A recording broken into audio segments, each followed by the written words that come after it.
Welcome to news 24 తెలుగుకు స్వాగతం. వార్తల్లోని ముఖ్యాంశాలు ఇప్పుడు చూద్దాం.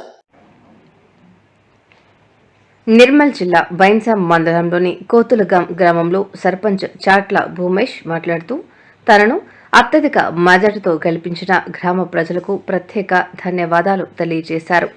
అలాగే రాబోయే 5 సంవత్సరాలలో గ్రామంలోని రోడ్డు, డ్రైనేజ్, వృద్ధుల పెన్షన్, ఇతర సమస్యలను పరిష్కరిస్తామని, అలాగే ప్రభుత్వం నుండి వచ్చిన నిధులను ప్రజలకు అందేలా చేసి గ్రామంలో మెరుగైన సౌకర్యాలు కల్పిస్తామని అన్నారు.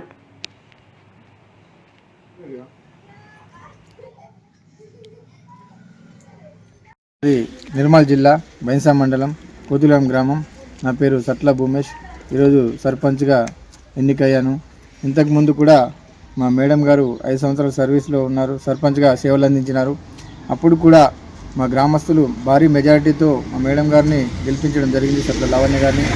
ఆ 5 సంవత్సరాలలో నేను చేసినటువంటి పనులను చూసి, పనులంటే డ్రైనేజీలు కావచ్చు, రైతు వేదిక కావచ్చు, పొలం బాట రోడ్లు కావచ్చు, అదేవిధంగా ఎటువంటి సమస్యలైనా సాధక బాధకాలలో గ్రామస్తులకు కష్ట సుఖాలలో కూడా తోడ్పడి వారికి ఎన్నంటే ఉన్నందుకు వారు మీ యువ నాయకత్వం మాకు నచ్చినందున మళ్ళీ ఈరోజు జనరల్గా రావడం వల్ల మళ్ళీ నేను నామినేషన్ వేయడం జరిగింది.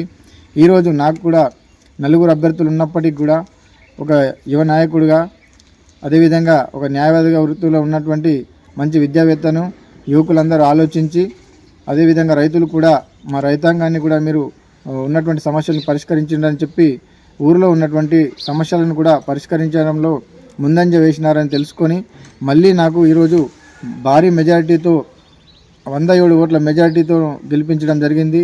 కాబట్టి వారు చేసినటువంటి కృషిని కూడా నేను ఎప్పటికీ మర్చిపోలేను.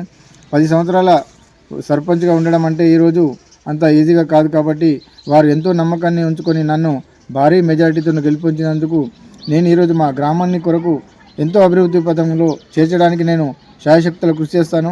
డ్రైనేజీలు కావచ్చు, రోడ్లు కావచ్చు, విద్యాపరంగా కావచ్చు, ఏదైనా సమస్యలున్నా కూడా నేను పరిష్కరించి యువతకు కూడా ముఖ్యంగా ఏదైనా సమస్యలున్నా విద్యాపరంగా కానీ, ఆర్థికంగా కానీ, లైబ్రరీ పరంగా కానీ, అదేవిధంగా ఉద్యోగ అవకాశాలు ఏదైనా ఉన్నా కూడా వారికి కూడా నాకు తోచినంత వరకు సహాయ సహకారాలు అందిస్తానని కోరుకుంటూ మా గ్రామాన్ని మంచి అభివృద్ధి పథంలో ఉంచుతానని ఈ సమావేశంలో నేను చెప్పడం జరుగుతుంది. అదేవిధంగా భారీ మెజారిటీని అందించినటువంటి నా గ్రామస్తులకు ఎల్లవేళలా నేను రుణపడి ఉంటానని తెలియజేయడం జరుగుతుంది.